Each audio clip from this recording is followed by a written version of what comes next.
Night had fallen slowly, like a heavy cloak draped over the city. Outside, the air was cold and dry, a December chill that needed no snow to feel truly wintry.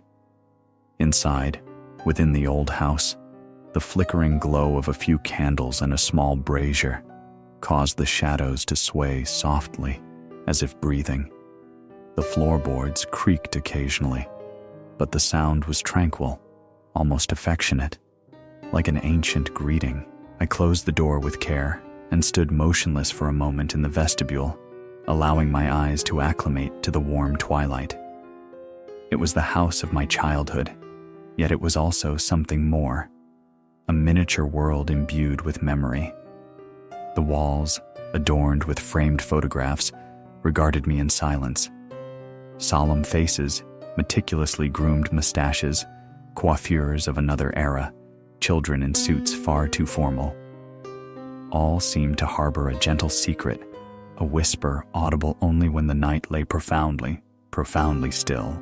I advanced slowly down the corridor, my fingers brushing against the wallpaper, peeling here and there. Each missing piece revealed another, older layer beneath, as though the house possessed skins of remembrance. To my right, the main parlor stood open, awaiting. The trembling candlelight drew a warm circle in the room's heart, while the corners dissolved into deep yet tranquil shadows. The piano stood there in its accustomed place beside the window. Its dark wood gleamed faintly beneath the candle wax.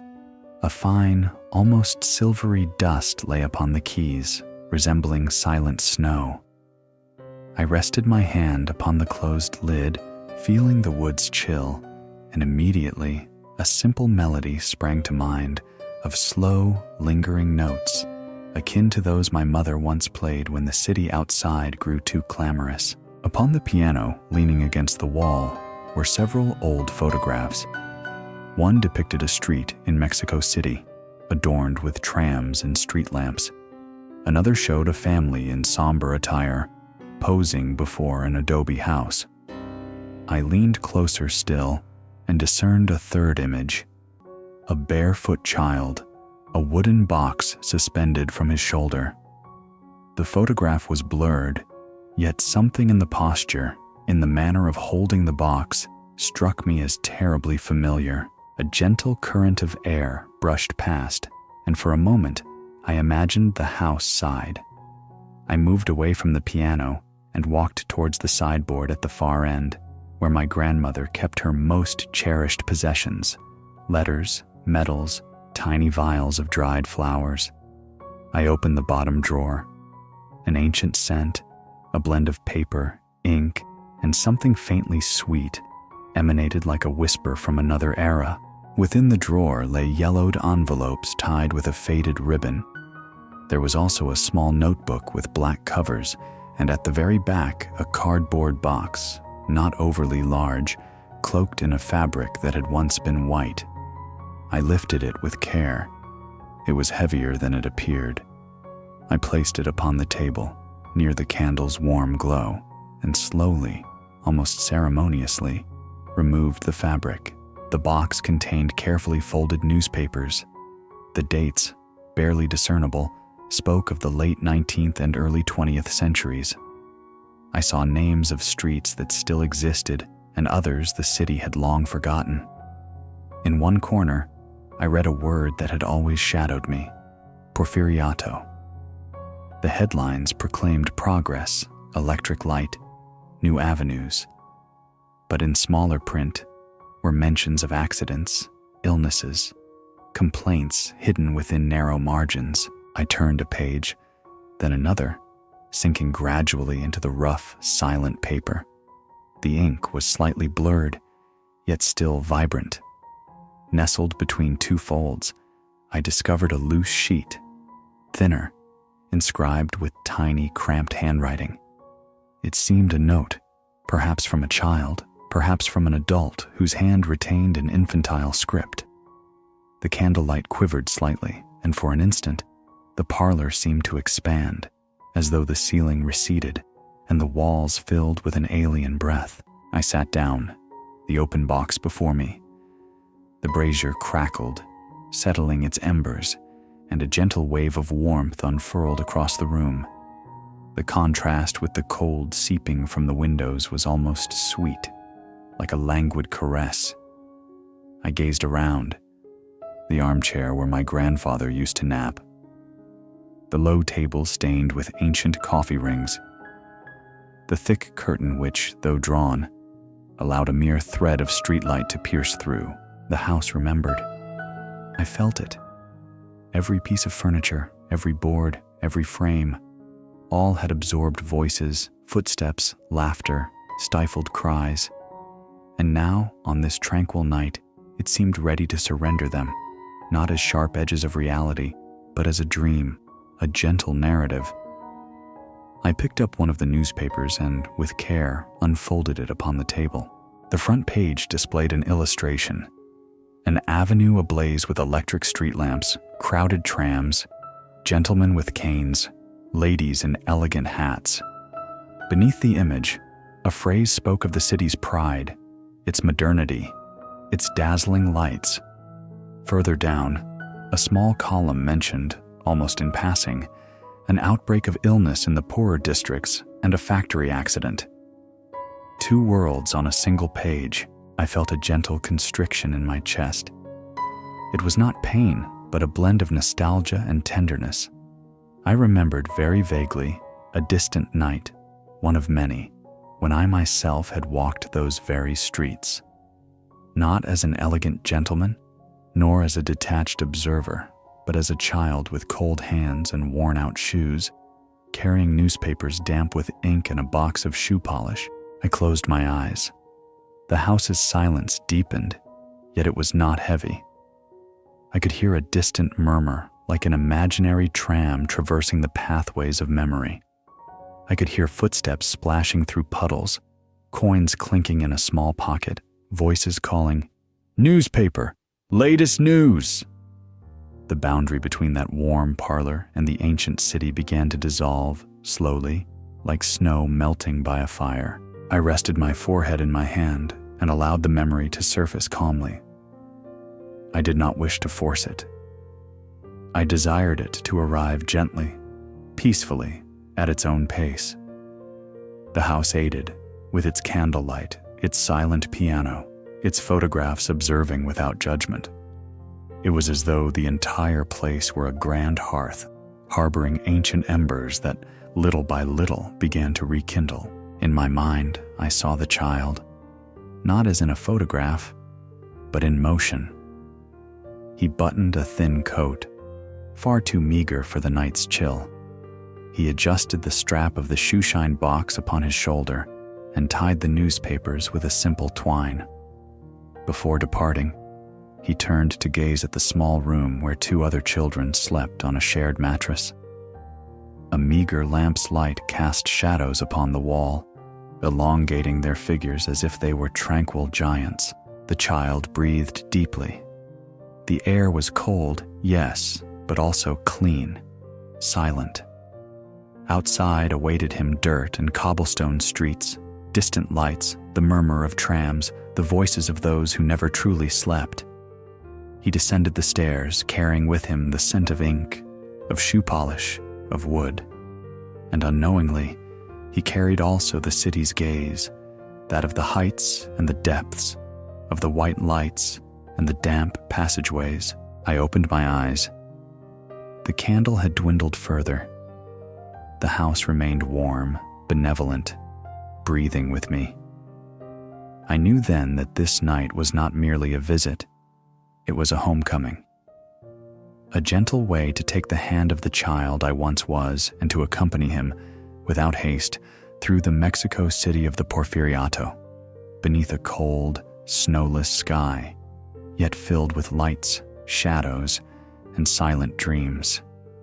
I took up the newspaper once more, my heart now tranquil, and whispered almost unconsciously, as if addressing the house itself, "It is well. Let us remember, but slowly. May it be a warm memory. May it be a memory for sweeter slumber." The candle flame quivered, as if responding with a tiny salutation of light. And the night outside seemed to grow even more hushed, ready to listen. Memory yielded entirely, like a wooden door giving way without a whisper. I was that child. I see him, and I see myself simultaneously, perched on the edge of the cot, hands resting upon my knees, feeling the floor's chill ascend slowly through my feet. The lamplight barely sufficed to etch my shadow upon the wall, an elongated, slender silhouette that resembled yet another child, silent and serene, keeping me company. The room was small, yet in the embrace of night it seemed to expand. My two brothers slept entwined, swathed in a blanket insufficient to fully cover them. Their breaths came softly, almost in unison, as if dreaming the same singular dream. Their half-hidden faces appeared gentle beneath the pallid glow, and I lingered, gazing upon them a moment longer than necessary, as if to store their image within my heart before venturing forth. The air bore the scent of dampness, of clothes hung to dry, of soup long consumed hours ago. It also carried the tang of shoe polish and newspaper ink. Beside the cot rested my shoe-shine box, its brushes worn smooth and its tin of dark polish. Upon the low table lay the newspapers, carefully folded, still faintly damp. The fresh ink yielded a strong, familiar aroma, one I found almost warm. I donned my coat, which was more a fervent hope than a true garment of warmth. Its thin fabric, nonetheless, enveloped me like a cherished embrace. I adjusted the strap of the box upon my shoulder, feeling its beloved weight. It was a burden already integral to my being, as if I had been born carrying it. Then I tied the twine around the newspapers, securing the small bundle that promised the night's first coin. Before departing, I drew near my mother. She sat on a low stool by the door, mending a garment already thrice repaired. Her fingers moved slowly, yet with certain grace. Her eyes were weary, but within them resided a tranquil luminescence, a light I knew more intimately than any city lantern. She looked at me, laid the fabric upon her lap, and extended a hand to smooth my hair. "Do not tarry," she murmured, her voice a whisper redolent of blanket warmth and hearth fire. "The cold bites. Let not the wind catch you uncloaked." I nodded, words unneeded between us.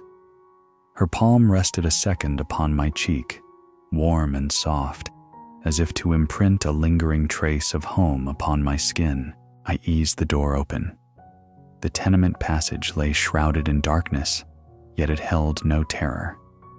It was a known dark. Closed doors lined the way, voices long hushed, the distant wail of a child slowly quieting. The flagstones beneath my worn shoes were cold, and the air, seeping through crevices, was a prolonged exhalation, redolent of water, earth, and kindling. Stepping into the inner courtyard, I lifted my gaze. The sky was clear.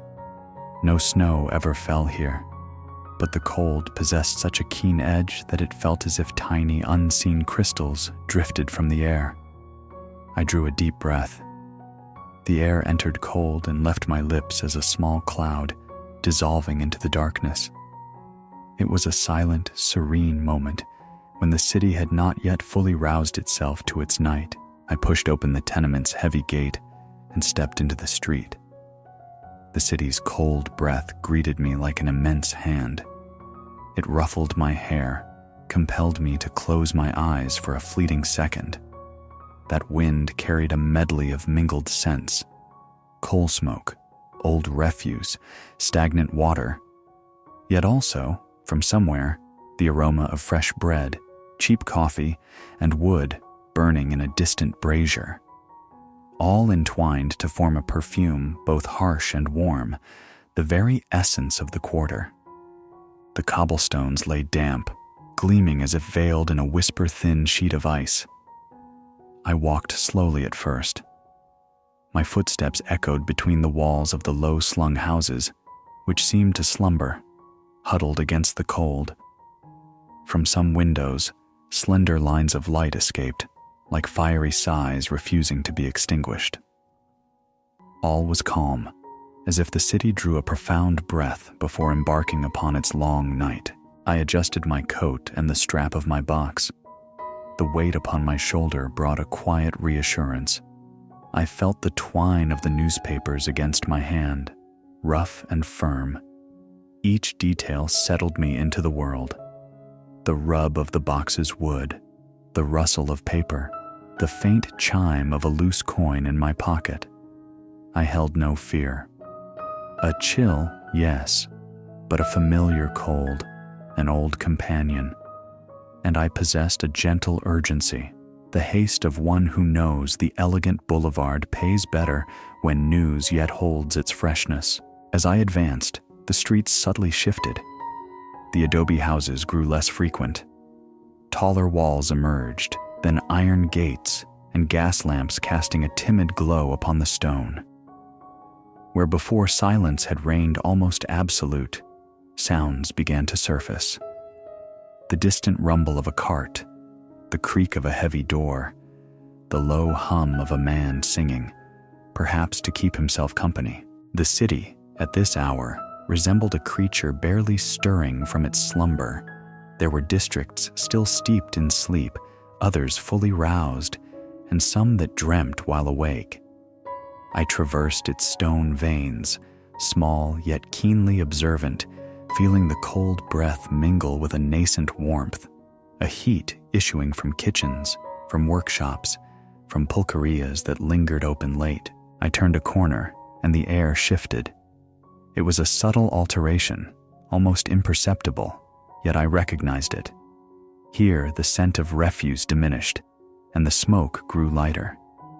Finer streetlights appeared, windows adorned with thicker curtains, doors of well-tended wood. The city began to reveal its manicured countenance, the one that combs its hair and perfumes itself to conceal its furrows. I continued my journey, leaving behind the streets where mud clung to soles and dogs slept in heaps of rags. The cobblestones grew more even, less treacherous. The cold breath now mingled with gentler currents of air, seemingly emanating from inner courtyards brimming with plants, from dining rooms where someone set a table for a late supper. In my mind's eye, the boulevard emerged as a promise of light. I knew that there, the street lights shone brighter, that trams glided past, gleaming, that ladies alighted from carriages, clad in thick coats and gloves. But I had not yet arrived. Still, I traversed that interstitial stretch where two worlds brushed without truly merging, the poor quarter dwindling, and the elegant district announcing itself with subtle details of carved stone and pristine glass. As I pressed onward, I discerned, in the distance, the metallic chime of a tram. It was a sound clear and cold, cleaving the air like a school bell.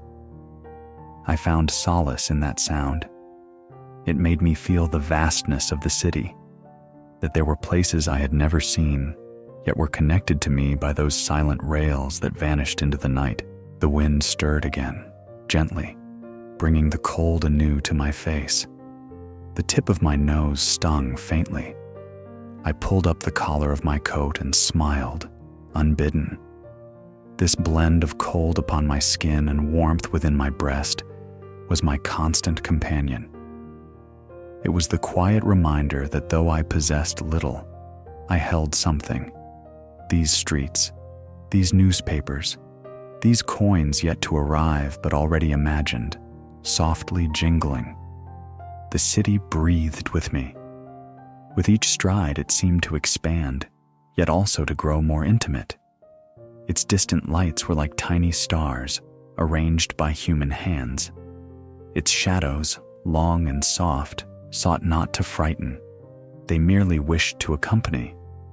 The night's cold breath propelled me, yet also guided me, toward that place where electric lights made the newspaper sheets gleam as if covered in silent snow.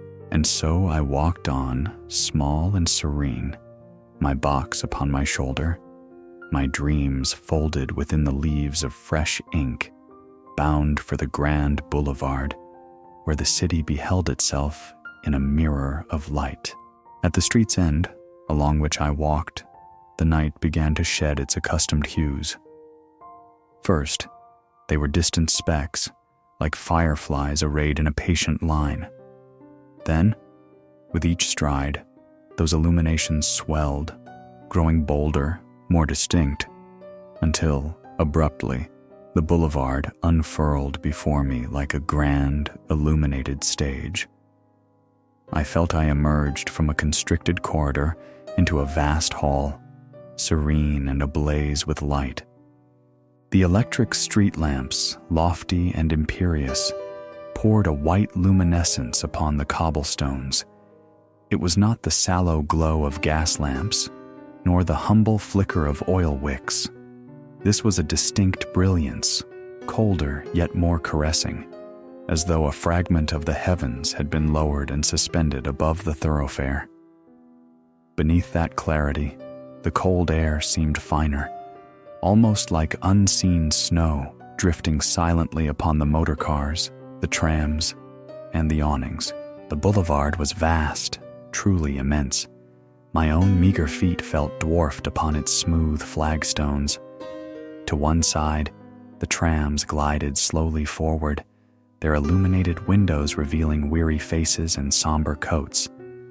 Each time one approached, the metallic bell chimed, sharp and clear, and the rumble on the rails became a prolonged whisper rather than a clamor. On the other side, horse-drawn carriages passed with a quiet grace, their wheels barely splashing, the hooves tapping the stone in a gentle cadence. The shops boasted grand display windows, adorned with delicate fabrics, suits, hats, and shoes known to me only from newspaper illustrations. Behind the polished glass, everything lay meticulously arranged, still, expectant.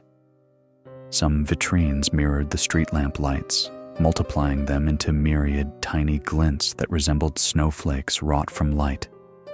I lingered, gazing at them for a second, my mouth slightly agape, letting the brilliant glow fill my eyes. The very air, too, shifted its scent. Here, it carried the essences of perfume, fine tobacco, freshly brewed coffee. From an open doorway drifted a warm gust, the aroma of toasted bread, butter, a delicate soup. My stomach tightened for an instant, not with pain, but with a quiet yearning. It was not a sharp pang, but an empty caress, one I knew intimately. I adjusted the box on my shoulder once more and pressed the newspapers against my chest, as though they, too, offered a meager blanket. I sought with my gaze my accustomed corner, near a cafe with its striped awning. The cafe spread its tables upon the pavement, though at that chilly hour, only 2 or 3 were occupied by gentlemen in long coats, scarves, and hats. They spoke in hushed tones, leaning low over their tables. The steam from their cups ascended in small clouds, made luminous by the street lamp's glow. Beyond, the facade of a theater rose, adorned with grand posters, replete with bold letters and images of ladies in sweeping gowns. From within came a murmur of voices and occasionally a distant accord from a piano or an orchestra tuning. I took my place in my corner, as was my custom. I rested the bundle of newspapers against my hip and took one with my free hand, lifting it slightly. There was no need for clamor. On the boulevard, everything seemed to prefer the muted, tranquil tones. My voice emerged softly, as though fearing to shatter the night's silent beauty. Newspaper, latest tidings, newspaper. The words dissolved into the chilled air, but after a few seconds, a gentleman approached from the nearest table. He possessed a trim mustache and light-colored gloves. He regarded me with attentiveness, yet without severity. He drew a coin from his pocket and let it rest a moment between his fingers as though toying with a miniature golden sun. "Let us see, lad," he said in a calm voice. "What intriguing news does the city offer today?" I extended the newspaper to him, careful not to crease it. He took it with a gentle hand and unfolded it there and then, beneath the electric glow. I watched his eyes traverse the first page. The grand headline spoke of a new public work, of an avenue to be widened, of greater illumination, of more trams. There were words like progress, modernity, national pride. Below, in smaller print, began the other tidings. A worker injured in a factory, a family ill in a neighborhood near the canal, rumors of tainted water, of sickness. I knew those words, though I did not grasp their full import. I knew that behind accident lay a hand that would never again move with its former grace. I knew that where it read illness, there was a narrow bed, a sleepless mother, a child coughing in the dark. And I also knew that those stories dwelled far from the boulevard's glow, in streets where my feet had left their muddy imprints. The gentleman's brow furrowed slightly as he read the smaller column, but only for a fleeting moment.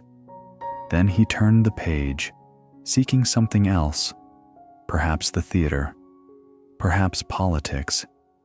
His fingers, clad in their glove, barely paused on the section where the newspaper alluded to the impoverished. He folded the copy with care, tucked it beneath his arm, and laid the coin upon my outstretched hand. "Thank you," he said kindly. "Do not linger too long. The air is cold." I nodded. The coin felt warm from the contact with his skin. I jingled it softly within my pocket, as though to ascertain its reality, to confirm it was not a mere fragment of disguised light. His shadow lengthened as he departed, mingling with those of other men emerging from the cafe, lighting cigars and laughing in low tones. The boulevard continued to fill, slowly, with footsteps and murmurs. A lady descended from a carriage, enveloped in a light coat that cascaded over her shoulders. The coachman assisted her across the short expanse to the theater's entrance. She advanced slowly, mindful not to tread in the puddles.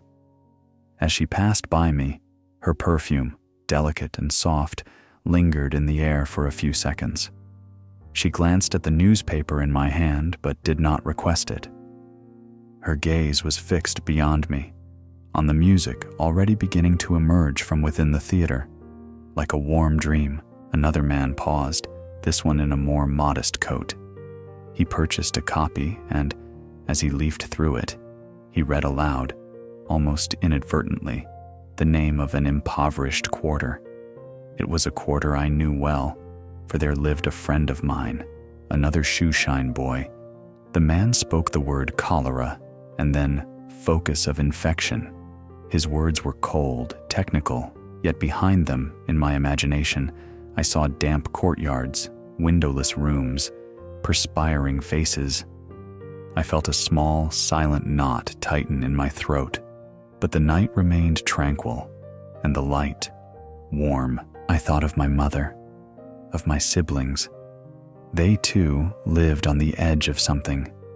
A canal, an irrigation ditch, a damp courtyard. I gazed at the newspaper's letters, so certain, so still upon the paper, naming places and panes with the same ink that spoke of operas and avenues. It struck me as strange, and yet, at the same time, natural. In the city, everything found its place upon the same surface. Joy and sorrow, light and shadow. A while later, a boy, almost my age, yet better dressed, approached to buy the newspaper his mother had commissioned. His hands were encased in fine gloves, but his eyes were curious, lively. "Do you sell them every evening?" he inquired. "Almost everyone," I replied softly. "My father says the city is more beautiful now with so much light," he remarked, gazing at the street lamps. "Yes," I agreed. "It is a lovely sight, and it seems immense, We stood for a moment in silence, both watching the same tram pass slowly, as though we shared an unspoken understanding. Then he bid me farewell with a timid gesture and hurried homeward, carrying the tidings beneath his arm, as if they were a book of tales. I remained in my corner a little longer, letting the coins gather slowly in my pocket. The cold made itself known in my hands, but the warm light of the street lamps enveloped me like a blanket of pure luminescence. The boulevard breathed in tranquil rhythm, with its motor cars, its trams, its laughter, and its headlines. I knew that when I returned to my own quarter, the tidings of accidents, illnesses, and fouled drains would bear another taste, closer, harsher. But in that moment, beneath the electric lights, everything seemed suspended in a white and silent dream. The city, for an instant, was merely light, cold wind, and paper that shimmered softly, as if covered by a very fine snow wrought from words. When I felt the cold begin to prick my hands like gentle needles, I knew it was time to journey to the print shop. The boulevard still gleamed, serene with its electric lamps and leisurely automobiles, but my nocturnal path held fixed halts, much like the tramways. The print shop was one such stop, a place where the city seemed to pulse with a different cadence, silent and profound. I carefully tucked away my last coins, adjusted the dwindling bundle of newspapers I carried, and set forth toward a less lit byway where the light lost its stark white edge and the clamor softened to a murmur. With each step, the polished storefronts receded. In their stead, humble facades emerged, heavy wooden doors, windows draped with modest curtains. The air remained cold, but now the scent shifted: ink, paper, smoke, a faint aroma of warmed-over coffee. The print shop occupied the ground floor of an ancient edifice. From without, little of note was visible. A grand door, a sign with faded inscription, a window with misted panes. Yet, to me, that place was like the hidden core of the very newspaper I clutched. There, the words I would later hawk on street corners were born. There, joyous tidings and sorrowful accounts mingled, glowing advertisements and the humble notices of the poorer quarters. I pushed the door open with a slight heave. A gentle chime announced my entrance. Inside, the air was warmer than the street, yet it was thick with a dense sense of ink, machine oil, and damp paper. This concoction enveloped me like a familiar, weighty shroud. I felt my lungs adjust themselves, slowly, as always. At such hours, the machines no longer roared. It was as if they slept, resting after a long day. Nevertheless, their presence filled the space. Great iron behemoths, rollers, levers, gears.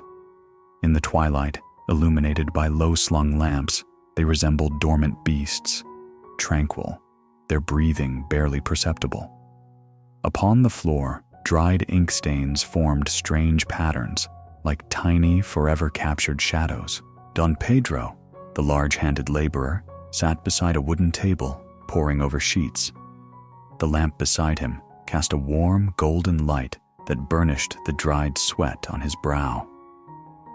Upon hearing the chime, he raised his gaze and, recognizing me, a weary yet gentle smile spread across his face. "Ah, the newspaper lad," he said, his voice hoarse yet placid. "Come in, it's cold out there.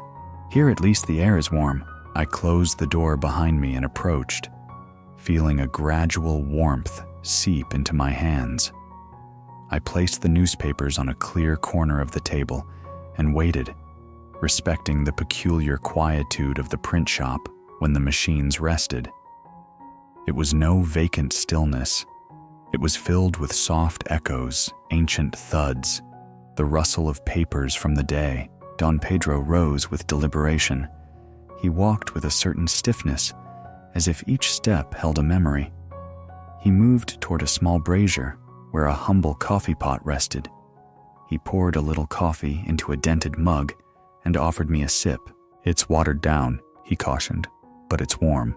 I took the mug with both hands, first relishing the warmth on my fingers, then the taste. It was meager coffee, but to me, it tasted like a gift.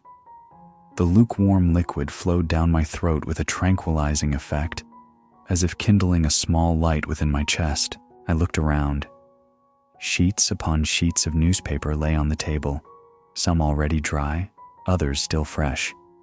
In a corner, movable type rested, arranged in trays, like tiny slumbering letters. The scent of ink was strong, but for me it was almost a fragrance. It was the smell of my work, of my night, of the city recounted in columns. "Today's front page features the new avenue," Don Pedro commented, pointing to one of the sheets.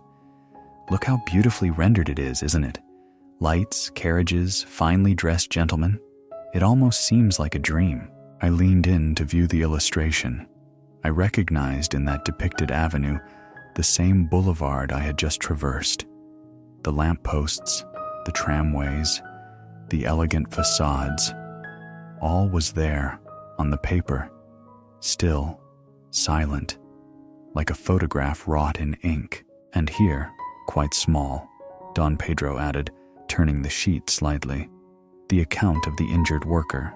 His thick finger pointed to a minute column, lost amidst shop advertisements and political news. I had already seen that note on the front page, but now, in the print shop, it felt different. There, surrounded by machines and rollers, that small column held a different gravity, another silence. "He was from here," Don Pedro murmured, his voice low, devoid of harshness, imbued only with a gentle weariness. "He worked with us." A small chasm of silence opened between us. The machines, motionless, seemed to listen. I did not know precisely what to say. They never told me the details, and somehow I did not wish to know them either.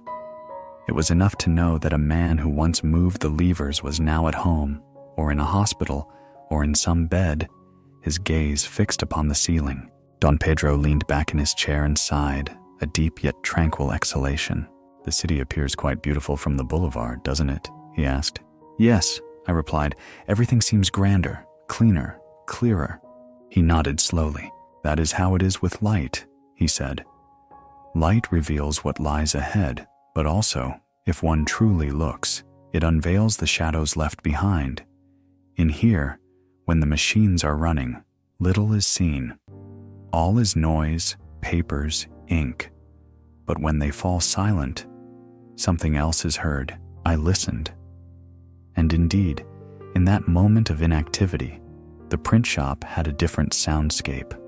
The creak of wood, the drip of a poorly closed tap, the distant murmur of the street. It was a tranquil sound, almost like a sleeping chamber, as if the dormant machines were dreaming of pages, letters, and tidings. "He was a good man," Don Pedro continued, without naming his comrade.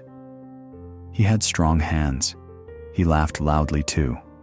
"One day the machine merely grew a little temperamental, nothing more. It grew temperamental, and now he can no longer work in the same way. But look," he gestured around the room, "the city continues to demand its newspapers. The machine will rest tonight, and tomorrow it will turn again." No lament resided in his voice, only a serene acceptance, a weariness that seemed to enfold him like a mantle. I thought of all the people who did not appear in the grand illustrations, nor the headlines. Men like him, women stooped over sewing tables, children like myself, rushing with boxes slung over their shoulders. We were all part of that city which, in the newspapers, was heralded as progress. The lamp's light upon the table was warm, mellow. It cast round shadows upon the walls, elongating Don Pedro's figure and mine. For a moment, the print shop ceased to be a workshop and transformed into a chamber, almost a room within a home. The dormant machines, the stacked sheets, the humble coffee pot, everything seemed to arrange itself to offer solace in the frigid night. "Take care, lad," Don Pedro said at last, gently breaking the silence. "Do not let the city hasten your pace too fiercely. Walk serenely, at your own rhythm." I nodded. I treasured his words as one might a singular coin, not of metal, but of light. I approached the main machine and respectfully traced my hand along its iron edge. It was cold, almost frozen, yet there was something living within it, a pulse perceptible only in its stillness. "Tomorrow there will be another paper," he added, reseating himself. "And the day after, another. And you will continue proclaiming the tidings. Just remember, amidst such an abundance of letters, silences also reside. There dwells that which remains unwritten." I took my box and my newspapers, lighter now. Before leaving, I glanced once more at the tableau, the warm lamp, the laborer with his head bowed over the sheets, the great machines resting in the twilight. It was a silent, tranquil image, etched into my memory like a faded photograph. As I opened the door, the cold street air rushed in, mingling with the scent of ink. I felt the contrast like a gentle awakening. I stepped outside, and the chime sounded again, softly. Behind me, the print shop returned to its quietude, guarding its secrets, its ancient laughter, its hushed misfortunes. The night received me with its cold breath. The distant lights of the boulevard continued to gleam, like tamed stars. I embarked on my journey back toward the darker streets, carrying with me the placid echo of Don Pedro's voice, the warm scent of thin coffee, and the profound silence of a machine that, for a few hours, had ceased to bite the paper, transforming instead into a great, sleeping iron beast, dreaming of pages and of men who never graced the headlines. As I stepped from the printing press, the chill air enveloped me once more, like an invisible scarf. The street lay darker than the grand boulevard, yet not entirely deserted. Gas lamps flickered here and there, small flames trembling within their glass confines, casting a soft, yellowish glow upon the damp walls. I drew a deep breath. The scent of ink receded behind me, and, by degrees, other aromas claimed its stead. I knew that before turning homeward to my district, another quarter of the city awaited me. Streets where pulquerías kept vigil longer than the houses, where refuse gathered in silent corners, and where modernity left its detritus, like the quiet skeletons of new things already aged. That journey held no fear for me. I knew it as one knows their own courtyard, with its bright nooks and its melancholic crannies, all intertwined. I turned onto a street that sloped gently downward. The cobblestones were worn smooth, punctuated by dark puddles that mirrored no light. To one side, a high wall displayed posters pasted one atop another, advertisements for spectacles long past, promises of miraculous cures, notices from factories seeking laborers. Many papers were torn or faded, as if the rain and the relentless passage of time had conspired to slowly erase the dreams inscribed upon them. As I proceeded, the air's scent shifted once more. First came a heavy, sour perfume I knew well, pulque. Mingled with it were the aromas of fried fare, of common bread, of potent tobacco. Amidst all this, there also drifted the quieter scent of refuse, fruit peels, leaves, paper, things the city had cast aside but which lingered still, slumbering beneath the cold night. The pulquerías began to emerge, one after another, like low-set beacons of warm light amidst the gloom.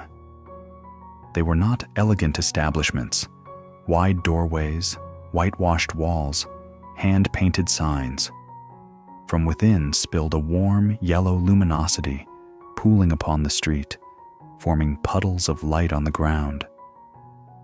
In some doorways, the silhouettes of men leaned, speaking in low tones, drinking slowly to ward off the chill. I approached the first, adorned with a drawn pulque on its sign and a name that ever brought a smile to my lips: The Dawn's Dream. From within drifted a slow melody, a weary yet tender voice intoning an old folk song. The music hung in the air like a warm whisper, mingling with the murmur of conversations. The door stood ajar. From my vantage, I could discern wooden tables, benches, and the occasional smile. I settled my box upon the ground, leaning it against the wall, and raised a newspaper. Newspaper, tidings of the day. Newspaper, sir. I intoned, not shouting, allowing my voice to weave through the music and soft laughter.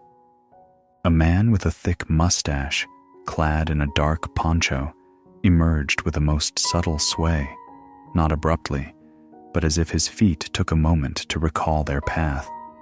His eyes gleamed, yet not with anger.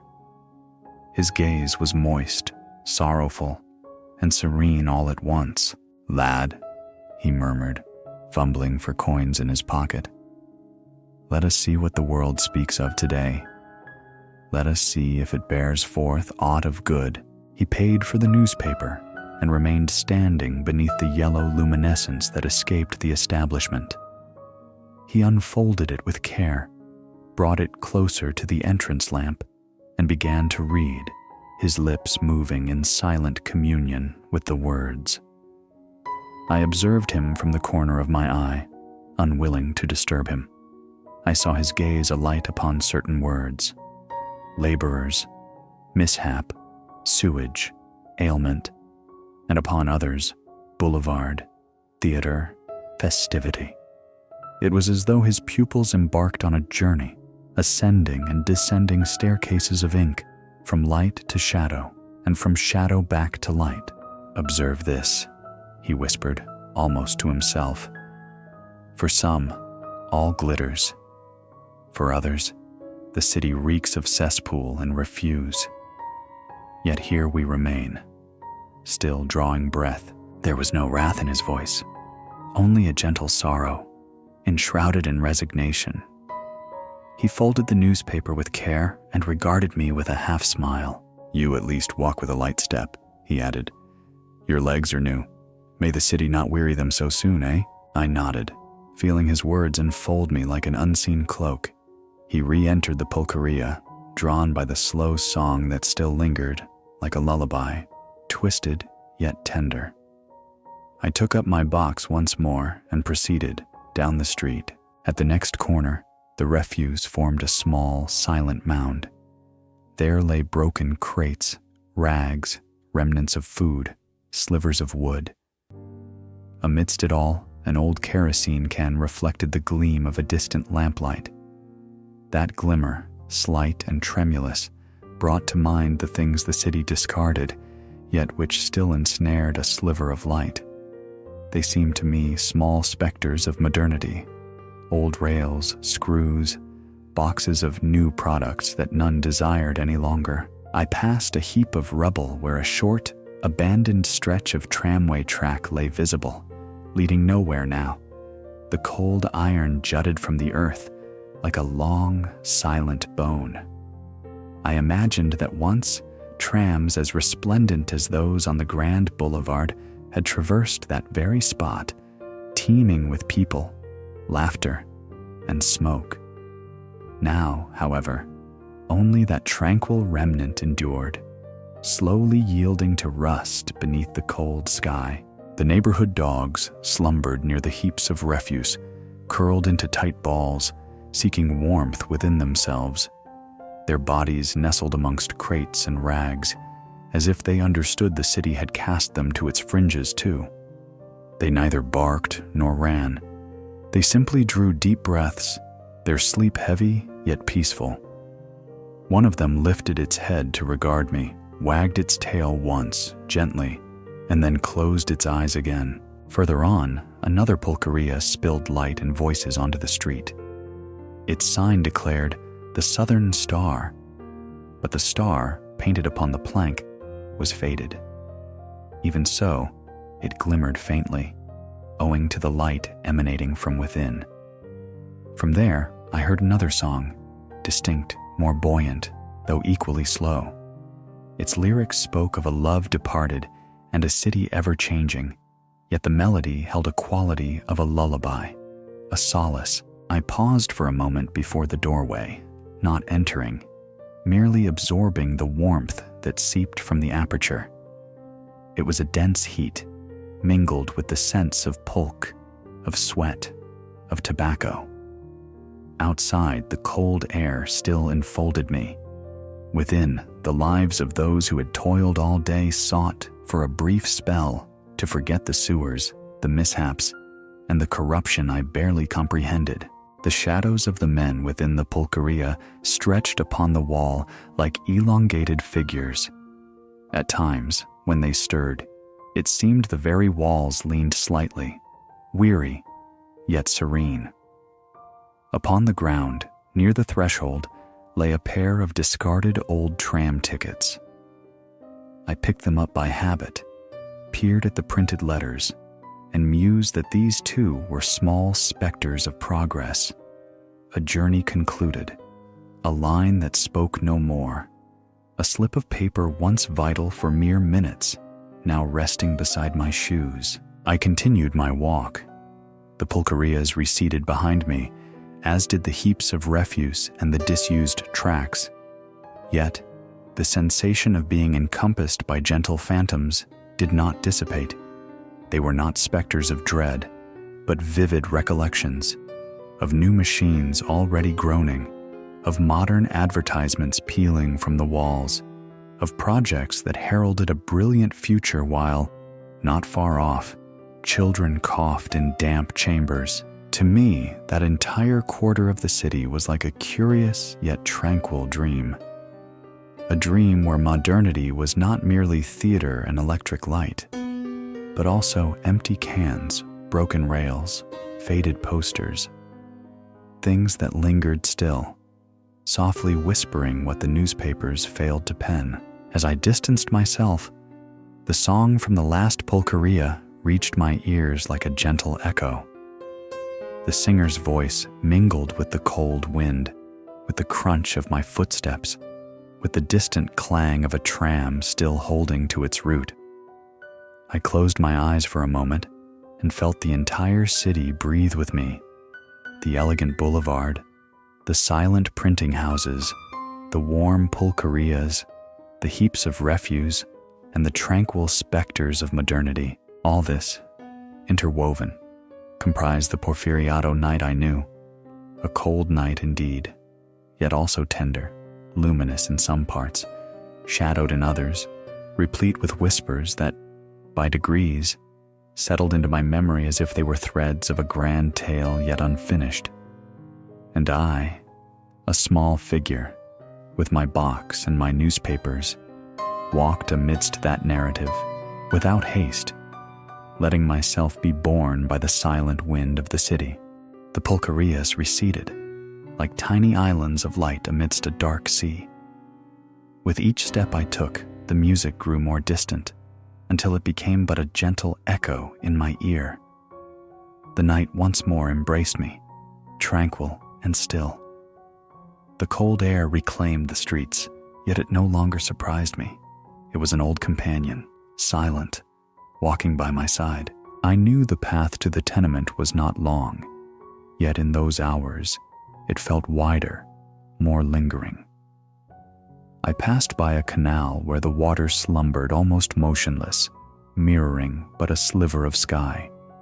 The air there hung heavy, damp, with a sour undertone that the adults called the scent of sickness. I merely thought it a sorrowful smell.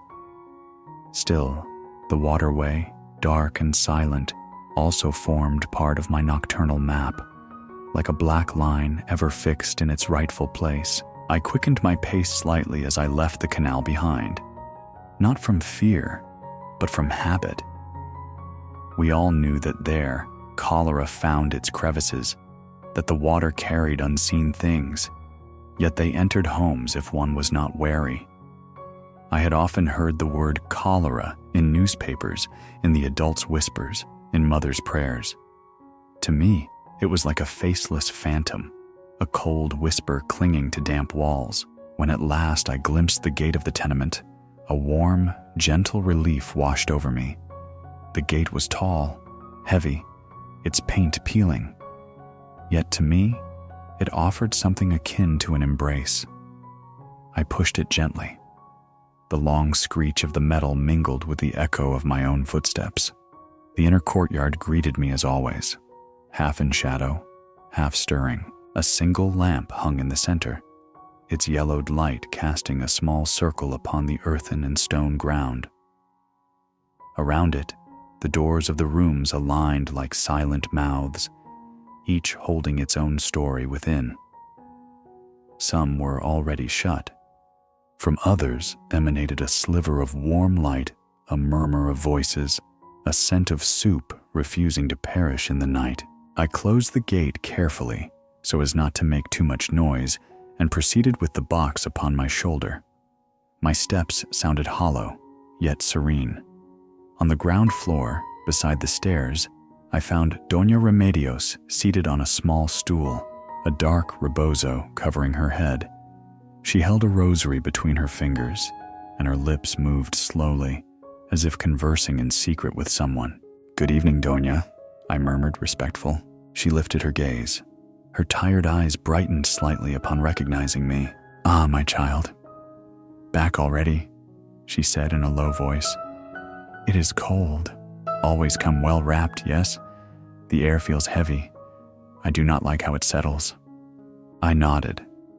I knew she spoke of cholera, of coughs, of fevers, but her words resonated more with concern than with fear. Beside her stool, upon the ground, sat a small earthen mug of herbal tea, still steaming. The aroma was soft, almost sweet. "And how fares your mother?" she inquired. "Still at her labor," I replied. "I believe she is nearing her finish." Doña Remedios sighed, passed another bead of her rosary, and smiled with tenderness. "May God watch over those who stitch until such late hours," she said. "Go now. Go see her. But tread softly. Here, everything is heard." I continued down the corridor. The walls were stained by dampness, yet I knew them as one knows the skin of one's own hand. From a half-open door wafted a strong scent of ointment, and mingled with it a small, contained whimper. I paused for a moment, not peering in, simply listening to its whisper. Within, a woman's voice spoke softly, as if caressing the air. "Hush, my child. It will soon pass. Hush." A child coughed, a dry, thin cough.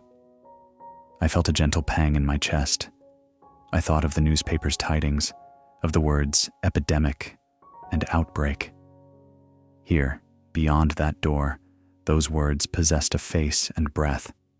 But they also had hands, hands holding a damp cloth, hands offering a cup of tea, hands settling a blanket over a small body. I wished to hear no more, not from aversion, but from respect. Such sorrows pleaded for silence. I continued walking, allowing the yellowed light of the courtyard to guide me towards the staircase. I ascended the steps with care, feeling the wood creak beneath my feet. Each step possessed its own sound, and I could recognize them with closed eyes. Our room lay at the end of the upstairs corridor. The door bore an old curtain rather than solid planks, to allow a breath of air to pass. From within drifted the familiar scent of our lives: fabric, cheap soap, simple food, the smoke of an oil lamp. I pushed aside the curtain with my fingertips and entered. The room was narrow, yet to me it was an entire universe. To one side, the cot where my siblings and I slept. To the other, the low table covered with fabric scraps, needles, spools of thread. In a corner, a box where we kept our few possessions: clothes, a solitary cup, a small crucifix. At that moment, everything was bathed in the serene light of an oil lamp hanging from a nail. My mother sat beside the table, her posture slightly stooped forward, engrossed in her needlework. Her hands were busy mending a shirt, yet her ears were attuned to everything. When she heard the soft rustle of the curtain, she lifted her head, and her tired eyes illuminated with a warm glow. "You are here," she said, with a small yet complete smile. "How good. Come, draw near." I placed the box in a corner, almost with tenderness, and sat beside her. My siblings slept on the cot, just as they had when I left, but now their faces seemed even more serene, sunken in deep slumber. One had his mouth slightly agape, the other clutched the blanket with a hand. Their soft breaths were like a silent, underlying melody. "Did you fare well?" my mother inquired, without ceasing her sewing. I drew the coins from my pocket and placed them upon the table, one by one, listening to the tender clink of metal against wood. They were not many, yet for us, they shone like stars. "I sold almost all of them," I replied. "I passed by the boulevard, by the print shop, by the pulquerías." She nodded, as if these were stations on a train route she knew only by hearsay. Her fingers continued their movement, stitch after stitch, in a tranquil rhythm. "They say the cholera lingers near the canal," she commented, lowering her voice slightly. "Today Doña Remedios came to warn us to be careful with the water, not to let the children play in the puddles." I thought of the dark canal I had just crossed, of the heavy scent, of the houses clinging to its banks. I thought also of the neighbor downstairs with her ailing child. I said nothing. My mother glanced at me askance, as if she could divine my thoughts. "But we are here," she added with a gentle serenity. "This room is small, yes, but it shelters us. As long as we are together, as long as there is soup and a candle, we shall be—" She searched for the word. "At peace." Her voice possessed the serene strength of one who has witnessed many difficult nights and learned to soften their harshness with small glimmers of light. She rose slowly, stretched her back, and went to a small stove in the corner, where a little broth still remained in a pot. She served it into an earthen bowl and brought it to me. "Eat," she said. "The cold from without is banished with a blanket. The cold from within is banished with something warm." I took the bowl between my hands. The warmth ascended through my fingers, through my arms to my chest. The scent of the broth was simple, yet to me it was almost a luxury, a hint of vegetable, a bone, salt.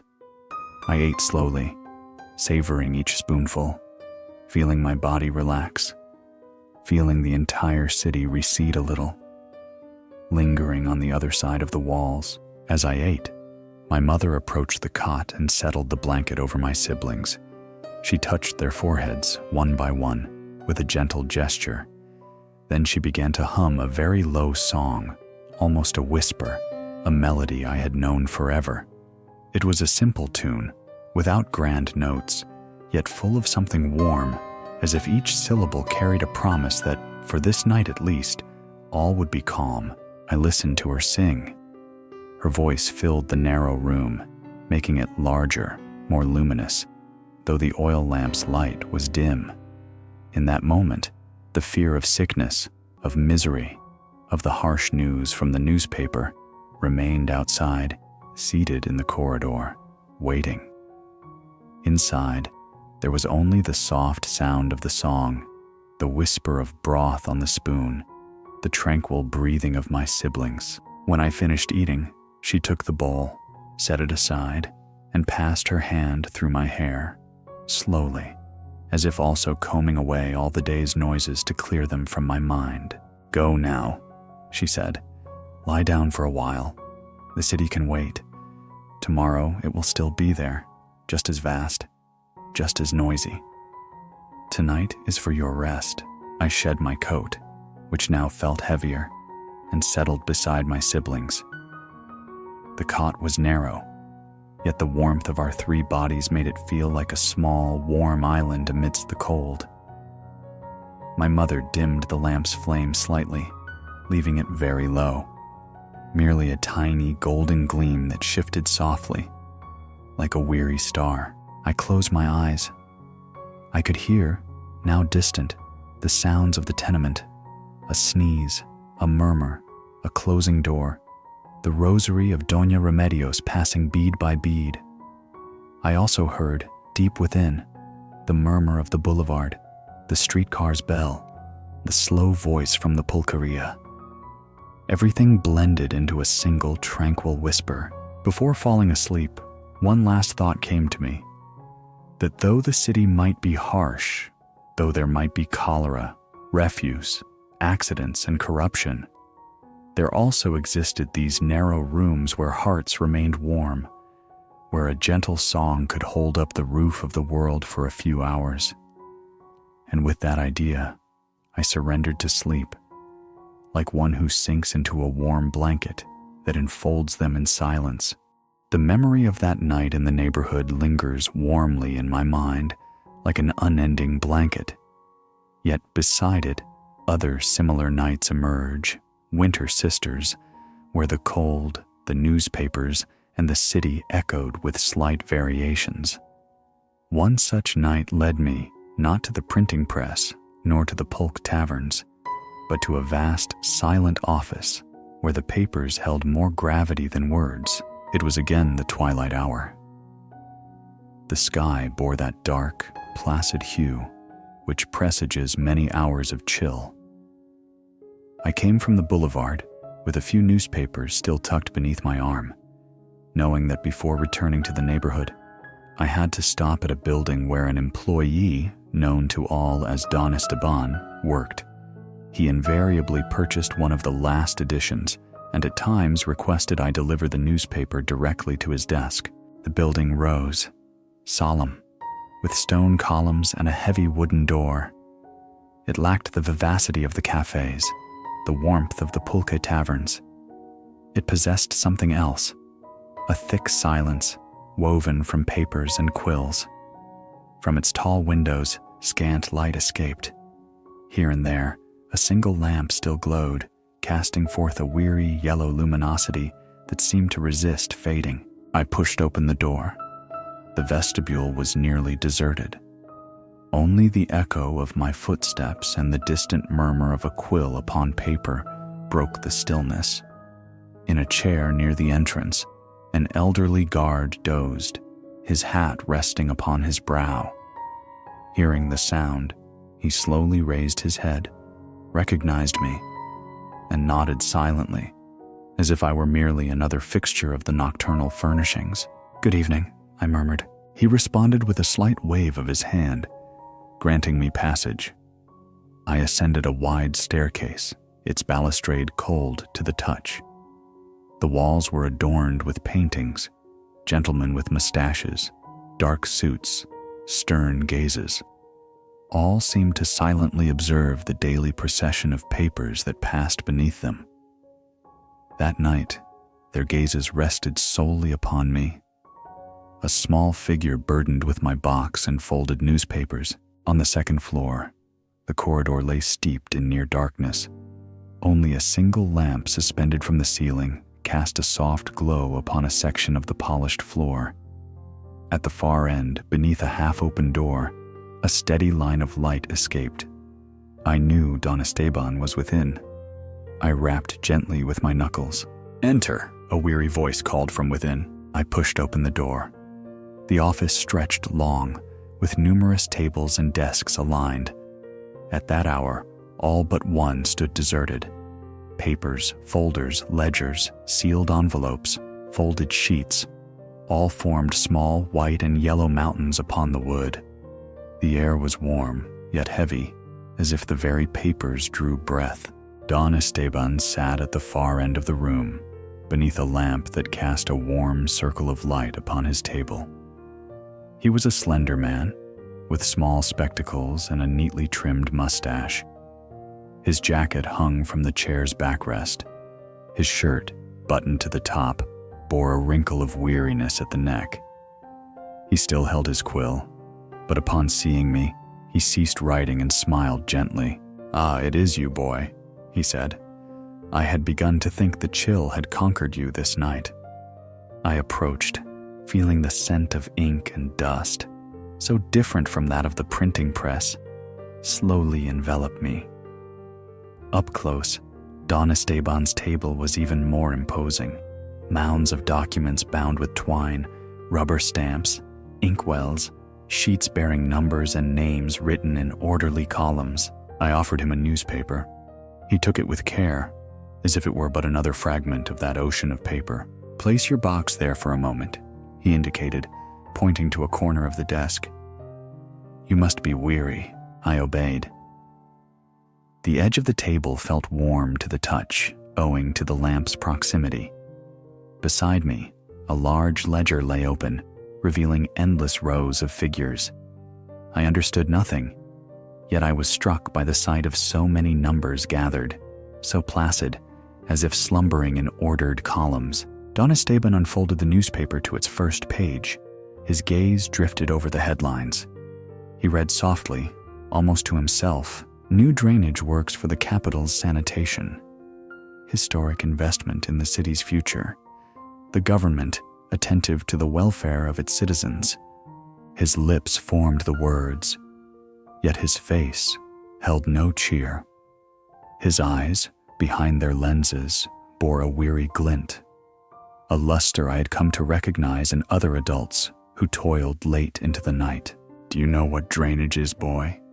he inquired without harshness. "They are the pipes that carry away the soiled water, aren't they?" I replied, recalling the dark canal and the talks of cholera. He nodded. "Indeed, the city yearns to appear clean, modern, serene.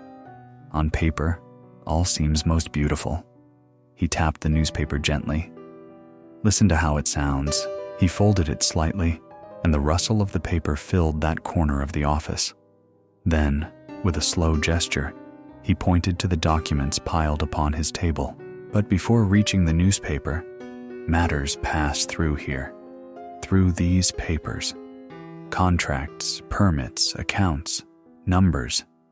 Here it is decided how much the light shall cost, how much the drainage shall cost, how much will truly reach the neighborhoods, how much will vanish along the way. I gazed at the mounds. Each bundle of sheets was tied with twine, like the newspapers I carried, yet these bore seals, signatures, ink stains along their margins. On some envelopes, a bold script declared, "Confidential." They struck me as sealed boxes, wherein fragments of the city lay concealed. "At times," Don Esteban continued, his voice soft, "the numbers shift ever so slightly ahead of schedule.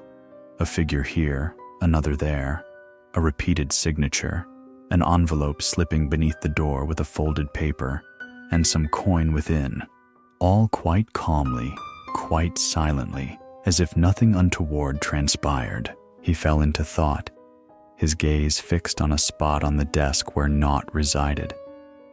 I did not fully comprehend. I knew what money was. I knew what an envelope was. But the envelopes I knew carried letters, invitations, tidings, never coins. "They call that a bribe," he finally said with care, as if the word itself might shatter something. "Like a small bite. A bite taken from the money that should go to the pipes, to the streets, to the clean water." The word bite made me envision an unseen hand tearing a sliver from a banknote, or from a pipe, or from a street. I thought of the canal beside our neighborhood, of its heavy stench, of the houses clinging to the fouled water. I thought of my mother saying that proper drainage never reached the poor. Don Esteban must have divined the course of my thoughts. He opened a drawer and produced a large folded map. He spread it upon the table, carefully nudging aside some documents. The paper rustled as it unfurled. It was a map of the city. Lines, small squares, names of districts and neighborhoods. "Look," he told me, Here, along these lines, lie the new pipes. He traced his finger over some blue markings. Here is the boulevard where you sell your newspapers.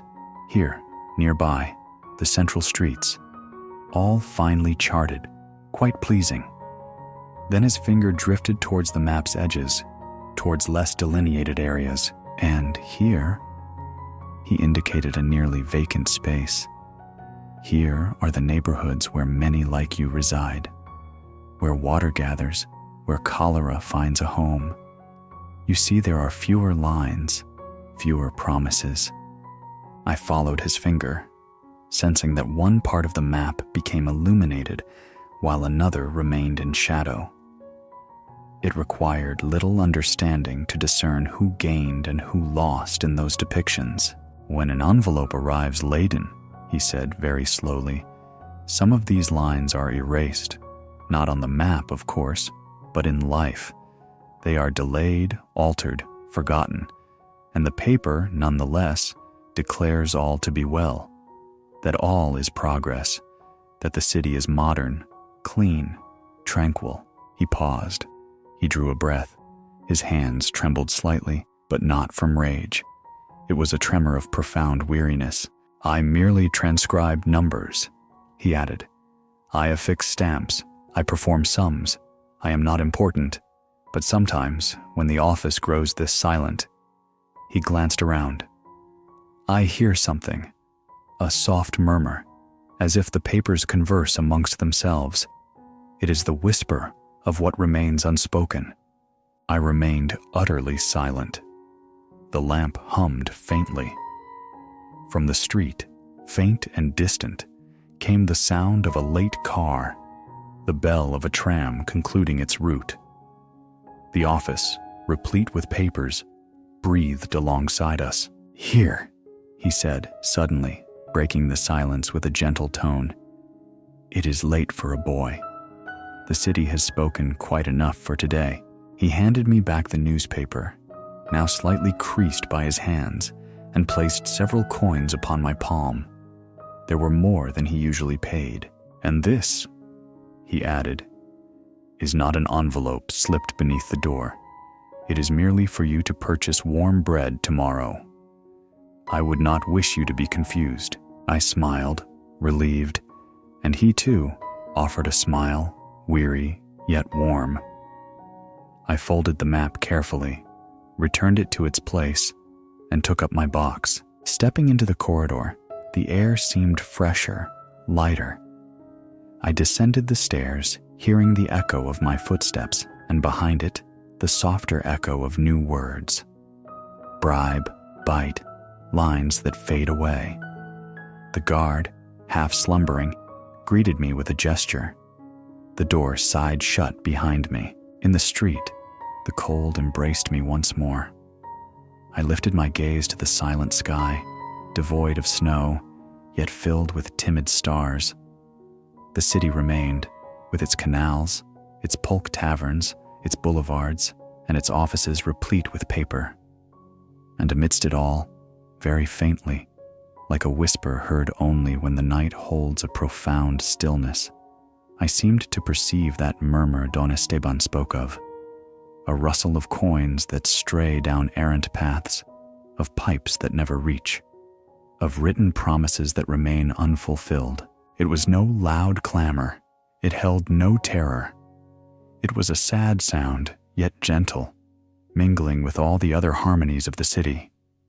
And as I walked back towards the neighborhood, with my coins in my pocket and the newspaper beneath my arm, I knew that this murmur also comprised a part of Mexico City's long and intricate dream in those years, a dream from which, for that night, I could find solace, enveloped by the intimate warmth of our room and the soft melody of my mother's song. With the passage of time, the nights began to meld in my memory like pages from a single tome. One after another, they bore a resemblance, yet each possessed its own singular glow, a distinct melody, a fresh whisper from the city's heart. Among them all, I recall with particular vividness one frigid evening when, Having left behind Don Esteban's office and its onerous papers, I retraced my steps towards the streets where the pulquerías still kept vigil, their soft refrains murmuring at the very edge of dawn. The air bit at my face, yet it was a pristine cold, devoid of rain. The dark sky seemed an immense, serene blanket stretched across the rooftops. The stars appeared shy, though undeniably present, as if keeping watch from a vast distance over the silent coming and going of those who had yet to yield to slumber. I walked, my body weary, the box upon my shoulder, a handful of folded newspapers tucked beneath my arm, almost as a companionable volume. As I drew near once more to that quarter of pulquerías, I felt the air shift subtly. First came the sour tang of pulque, mingled with the smoke of cigarettes and charcoal. Then, the gentle murmur of voices and laughter, soft whispers escaping through the half-open doorways. And finally, as if it were the very heart of that world, the music arrived. A slow, plaintive song, played from an unseen source, floating above all else, like a warm, comforting cloud. The melody was simple, one of those tunes one might hum even without knowing the lyrics. It held a trace of nostalgia, a lullaby's echo. Not entirely joyful, yet not sorrowful either. It was like the memory of a cherished afternoon, long past, yet still imparting a gentle warmth to the breast. I allowed myself to be guided by the sound, walking slowly until I reached a pulquería I knew intimately. The Southern Star. I did not enter. I rarely did. I remained outside, in the street, where the yellow light spilling from the doorway cast a warm rectangle upon the cobblestones. There, precisely at the edge of that luminous rectangle, lay a corner sheltered from the wind, beside a wall. And in that haven, I discovered other lads like myself, shoeshine boys and peddlers of trifles, seated in a circle, sharing stale bread and hushed jests. "Behold, the bringer of news," one jested upon my appearance. "Let us hear what tidings the city's gentleman offers us today," I chuckled, too weary to offer a retort. I sank down beside them, feeling the cold stone of the ground mitigated by the warmth of nearby bodies. We were 5 that night, wrapped in worn jackets and mended sweaters. One among them, the eldest, named Gregorio, tore an old bolillo with his hands, distributing it as one might parcel out precious treasures. "Take this," he offered, extending a portion. "It is somewhat hard, but it shall fill the belly. Hunger, you see, knows no refinements." I accepted the bread. It was dry, yet as I masticated it, a simple peace descended upon me. The body finds solace in meager fare when chilled from the dawn. As we ate, the song from within the pulquería continued its lament. Now, the voice of the singing man grew clearer, a rasping, world-weary voice that spoke of a love long lost, of a woman who waited in some city quarter, of a train that never arrived.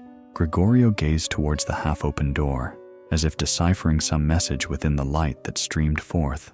"The man who sings," he murmured softly, "once toiled with me at the dockside, loading sacks, hoisting them, lowering them. Then an ill-fated fall rendered him unable to bear such burdens. Now he sings through the nights. He claims his voice weighs less heavily than the sacks." There was tenderness in his words, not pity. We all glanced inward for a moment. Amidst shadows and smoke, we discerned the man's silhouette, bent over a table, a jar clutched in his hand, his eyes closed as he sang. Each note seemed to issue from a profound depth, yet it was never a cry. It was a sustained whisper, as if he sought not to awaken sorrow, but merely to cradle it. "And you, Goyo?" I inquired. Have you always labored carrying burdens? He smiled, shrugging his shoulders. In earlier times, there were not so many trams nor such an abundance of light, he replied. My earliest memories are of darker streets, of gas lamps extinguished by the slightest breeze. Then came the wires, the poles, the din of construction. The city transformed its visage, yet those who tread its paths remain with the same broken shoes. The others chuckled softly, as if understanding the jest all too well. I mused upon the boulevard, the luminous electric signs, the glistening display windows, and then I considered those forgotten corners of refuse, the disused railway lines, the undrained canals. The city was, in my mind, like a quilt stitched from disparate fragments, silk on one side, sackcloth on the other. Do you not favor its present countenance? I ventured to ask. Gregorio remained silent for a moment, listening to the song that persisted, obstinate, within the pulqueria. I am fond of the light, he finally said. It is gentle, it is beautiful. One may discern one's path with greater clarity. But also, he twisted his mouth slightly, the light reveals distinctions with starker precision. One perceives more clearly who wears coats and who does not, who rides the tram and who clings to its exterior. When the city was shrouded in greater darkness, one imagined that all walked with equal footing. His words hung suspended among us, a blend of wisdom and resignation. None offered a reply. There was no need.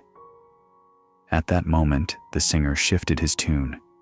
He began a melody even slower, almost a lullaby.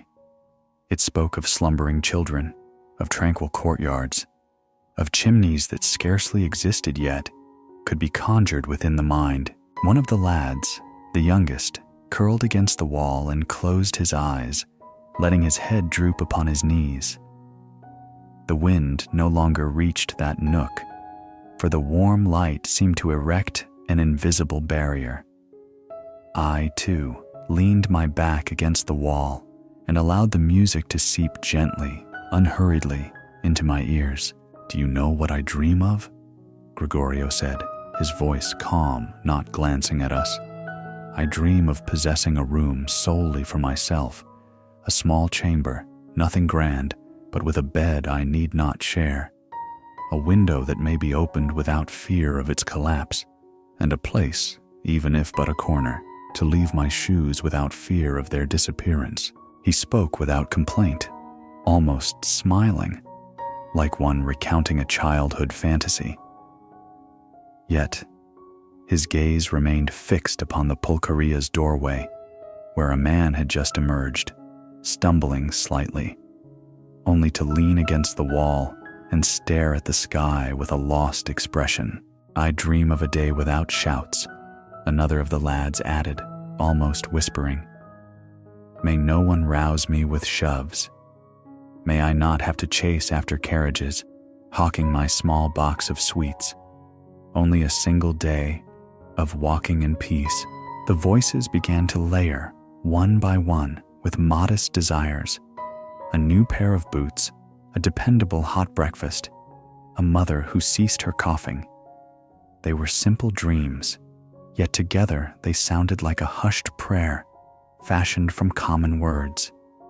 The song within the pulqueria seemed to envelop them, as if bestowing music upon their hopes without solicitation. I reflected upon my own aspirations. They were not grand. To imagine my mother sewing a little less, my siblings clad in warmer garments, our neighborhood graced with a less damp courtyard. At times, on nights such as this, I also cherished the thought that the city transformed gently, unhurriedly, becoming softer for those who traversed its fringes. The song concluded. A faint applause drifted from within. Then the singer commenced another, but in a lower key, as if he too were losing his vigor. In the street, the cold once more asserted its presence, yet now the body seemed better fortified to endure it. The shared bread, the words exchanged, and the music had performed their quiet alchemy. "It is time," Gregorio declared, rising. "Should we linger longer, slumber will overcome us here, and the dogs will mistake us for blankets." We all chuckled softly. We rose to our feet, one by one, shaking the dust from our attire. The wind stirred the light that streamed from the doorway, causing it to tremble faintly, as if it, too, sensed the imminent approach of night's end. Before our departure, I cast one final glance into the pulquería's interior. The singing man now sat, his head bowed upon the table, his hand still clasped about the jar. Someone had draped a blanket over his shoulders. The scene, observed from the cold street, possessed the quality of an antique painting. Shadows, smoke, warm light upon a weary countenance. "He sings beautifully," I murmured, more to myself than to the others. "He sings like one who seeks to mend something beyond repair." Gregorio replied softly, "But at times, that suffices to see one through the night." We began to walk together, as a group, along the darkened street. Our shadows stretched long upon the cobblestones, mingling with those of the lampposts and the heaps of refuse. The song receded behind us, a distant echo, yet its rhythm lingered in our footsteps, causing them to fall almost in cadence. On that night of pulque, stale bread, and gentle songs, I felt the city, for a brief spell, suspend its harshness and permit us to walk with a lighter step. We were small indeed, yet we were not solitary. The cold persisted, the troubles endured, corruption lingered, the foul canals remained. And yet, that music emanating from a humble establishment, that bread portioned among five, those whispered words shared at the cusp of dawn, rendered all things more bearable, more serene, as if an unseen hand had draped a blanket over our shoulders and murmured softly, "Press on. The hour of slumber draws nigh." When we parted that night, each went their separate way, like threads unraveling in the gloom. Gregorio drifted southward, his hands plunged into his pockets, his shoulders slumped, yet his stride remained resolute.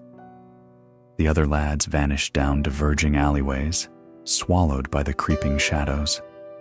I stood motionless for a moment, sensing the void left by their soft laughter and our shared bread.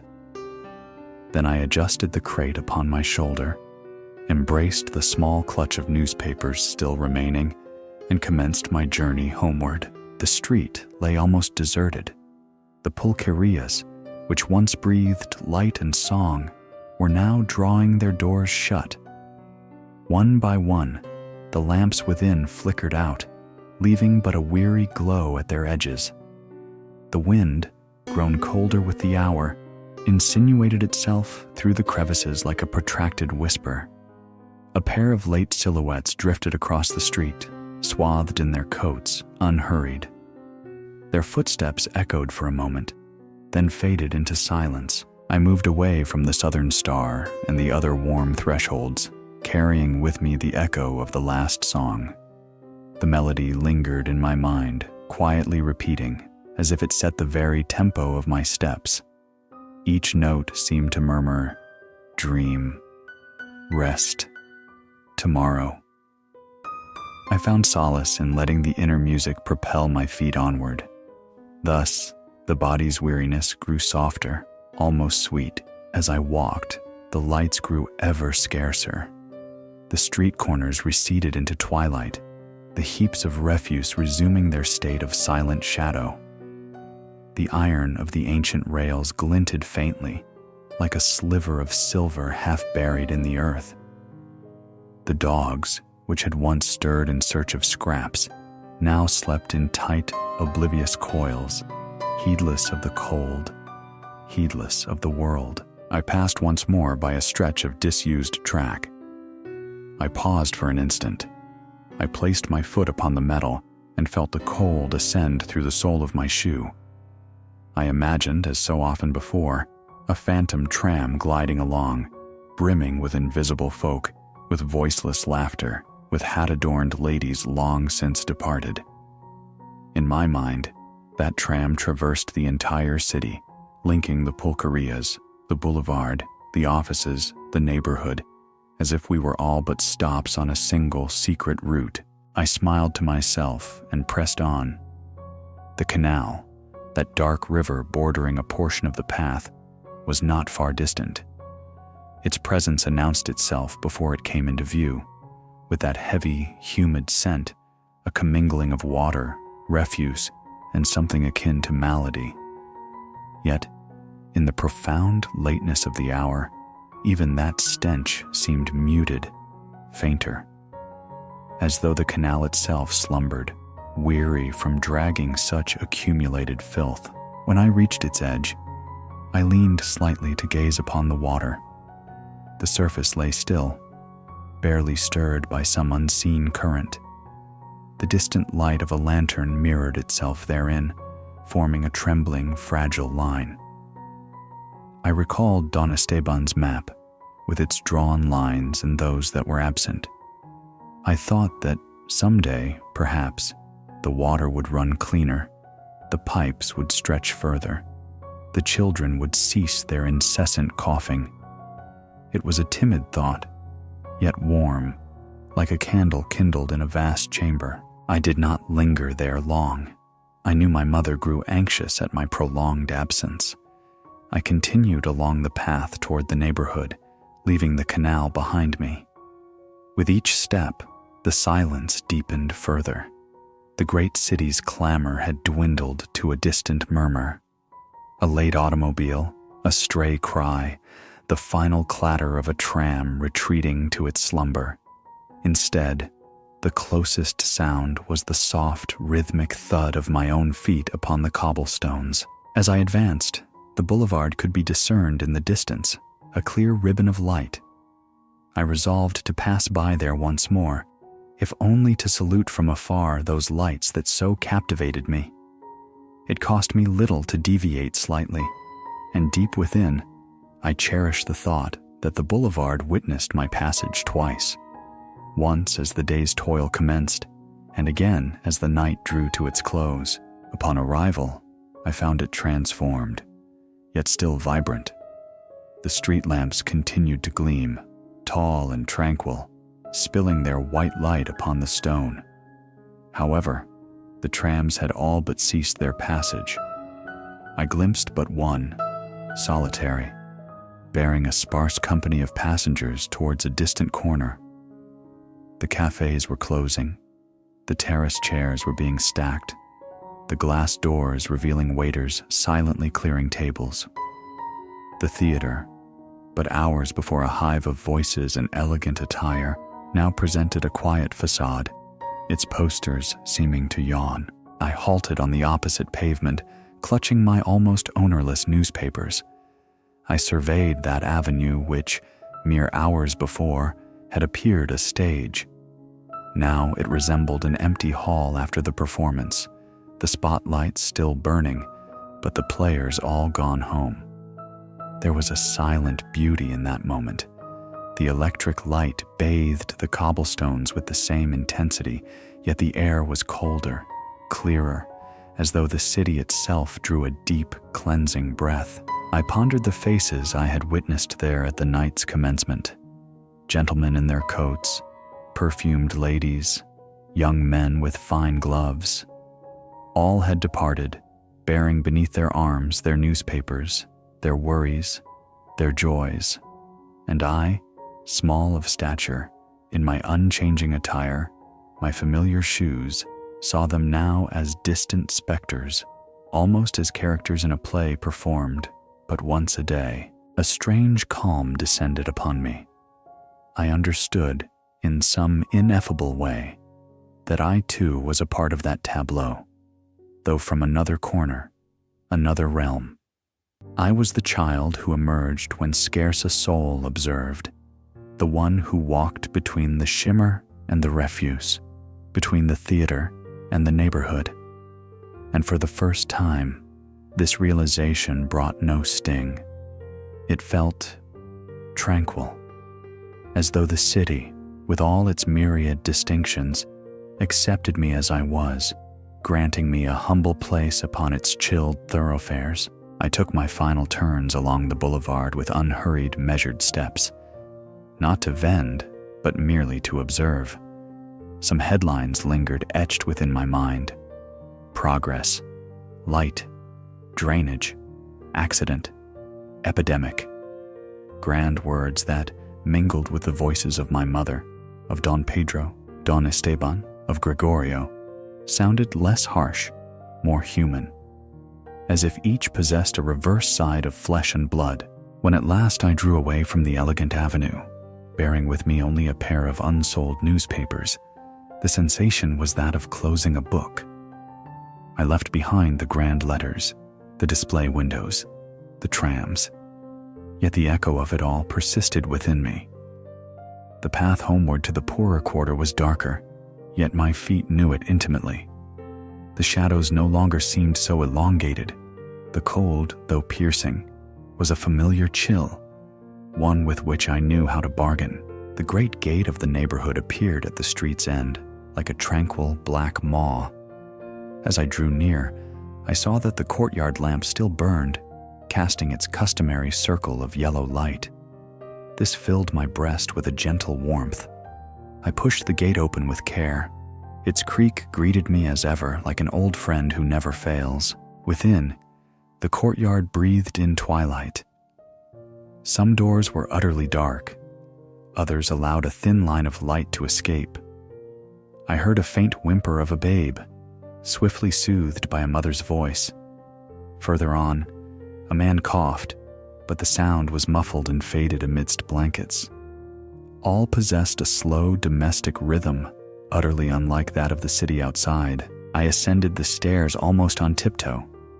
Each tread creaked beneath my weight, yet softly, as if whispering my name. In the distance, the hum of the great capital still could be heard, albeit greatly muted. However, as I parted the curtain to our room, that sound remained behind, as though stepping onto another shore of the world. Within, the oil lamp glowed, but dimly. My siblings slept, a single huddled mass upon the cot, breathing in unison. My mother, seated beside the table, had her head bowed forward. Thread and needle had fallen upon the cloth. She too slumbered, overcome by weariness, yet her expression was serene, as if, even in dreams, she continued her vigil over us. I approached in silence, carefully retrieving the needle from between her fingers and placing it upon the table. Then I set aside the coins, wrapped the remaining newspapers, and further dampened the lamp's flame. The room filled with soft shadows, with a warm penumbra. I lay down beside my siblings, feeling the warmth of their bodies embrace me, feeling fatigue at last enfold me, ready to yield to slumber. Before closing my eyes, I mused for a moment on the distant lights of the boulevard, still ablaze somewhere in the city, and on the tranquil shadows of the neighborhood's passages. Two worlds, two ways of radiance. I stood poised between them, a foot in each domain, small yet keenly aware. The house, the neighborhood, the entire city seemed to breathe with me, a long, deep, silent exhalation. And against that backdrop of collective breath, I let sleep carry me, like an imaginary tram, toward a place where all lights and all shadows merged for a few hours into a single entity, a gentle, warm, and serene repose. The candle had dwindled almost to its half-life, yet its flame remained warm, tender. Within the venerable house, silence lay deep and serene, as though the very walls, weary themselves, wished still to keep me company for a while longer. The brazier exhaled a round, sweet warmth, mingling with the scent of ancient paper. Outside, the winter night breathed cold. Inside, all was gentle light, warm twilight. A whisper, the box of aged newspapers still lay open before me. Some sheets had shifted unnoticed, as if an unseen hand had gently nudged them, seeking to settle their folds. Upon the table, a single copy had fallen open mid-page, displaying once more headlines from another century. Progress, electric light, drainage works, epidemic. I read them unhurriedly, as one contemplates a landscape already familiar. The house seemed to listen. Each time my fingers grazed the rough paper, I could feel certain floorboards gently tremble, as if a distant echo ascended from the ancient beams. I realized I was not alone, not merely by the memory of the child I once was, but by the memory of the house itself, which had witnessed countless winters, renovations, migrations, photographs, notes, letters, and as many cold nights as this one. I rose slowly from the chair. My bones offered a gentle protest, as if their complaint were but a part of the ritual. I took up one of the newspapers and walked to the piano. The dark wood mirrored the candlelight in tiny, fleeting glimmers. I laid the newspaper upon its lid, beside the blurred photograph of the boy with the box slung over his shoulder. I regarded it with care. There you were, I thought. There you were, little one, in that sprawling, harsh city, yet also full of lights and tender songs. My fingertips traced the glass of the photograph, wiping away a trace of dust. It felt like caressing a shadow. The childlike face, though blurred, retained a quality I still recognized. Perhaps the curve of the mouth, perhaps the set of the shoulders, perhaps that timid glint in the eyes, a blend of weariness and wonder. A brief tremor ran through me, yet not of sorrow, rather of tenderness. "It was not in vain," I murmured, as if the child might hear me. "You were not entirely unseen. Someone remembers you. A house remembers you." The piano held my whisper, offering no reply, yet the wood seemed to warm beneath my hand. For a moment, I imagined that if I were to lift its lid and press a single key, a very simple melody would emerge, akin to the songs from the pulquerías or my mother's humming in the neighborhood. Gentle, quiet music, not seeking to impress, but merely to accompany. I returned to my seat, this time with my back closer to the brazier. Its warmth enveloped me delicately. Upon the sideboard still rested the ancient letters, the yellowed envelopes, the tiny jars holding dried flowers. Each object possessed its own memory. Each paper held a voice, just as the newspapers held the city's voice. I mused that, at heart, nothing truly vanishes so long as someone, even a single soul, keeps its memory alive. The Mexico City of the Porfiriato era, the one I had traversed with worn-out shoes and a box upon my shoulder, no longer existed. The boulevards had transformed, the streetcars had vanished. The pulquerías of that time were either altered or gone. Many neighborhoods, too, had been razed, many canals filled in, many workshops extinguished. Yet in that warm chamber, on that serene night, the city breathed once more, tranquil, unhurried, enveloped in an imaginary snow of dust and memory. I closed my eyes for a moment. Again, I saw the scenes unfold like silent slides. I saw the boy descending the neighborhood stairs, the oil lamp behind him casting a long, gentle shadow. I saw the illuminated boulevard, with its white lampposts, its ladies in light coats, its streetcars gleaming like ordered fireflies. I saw the sleeping print shop, its machines silent, and the weary yet warm gaze of Don Pedro. I saw the heaps of refuse, the empty cans, the disused tracks that still held a faint glimmer of modernity. I saw the vecindad, its damp corridors nonetheless vibrant with careful voices, with hands that shared broth and blankets.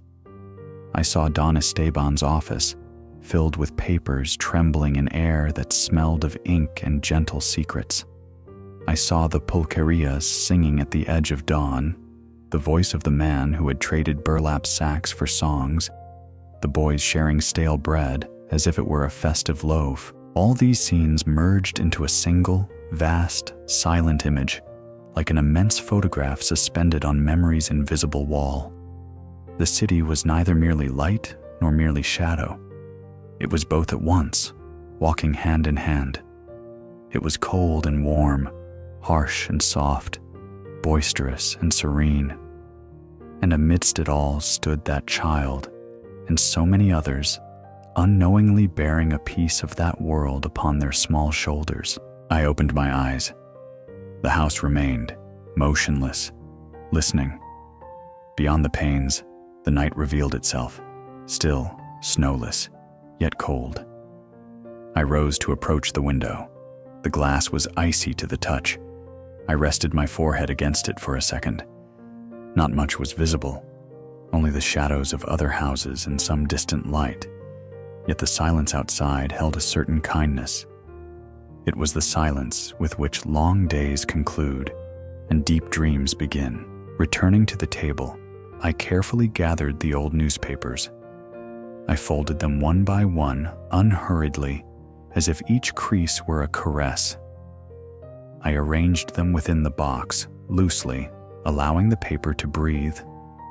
When finished, I placed the lid upon it and passed my hand over its surface, like one who slowly extinguishes a candle's flame. "Rest now," I whispered. "Rest, little one. Rest, you streets. Rest, all of you.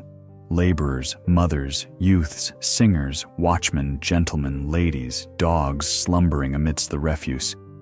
You have told enough of your story this night." The house seemed to nod, with a soft creak from some hidden corner. The brazier shed an ember, which settled silently, releasing a tiny spark. The warm air stirred faintly, as if an unseen presence rose to retire to another room.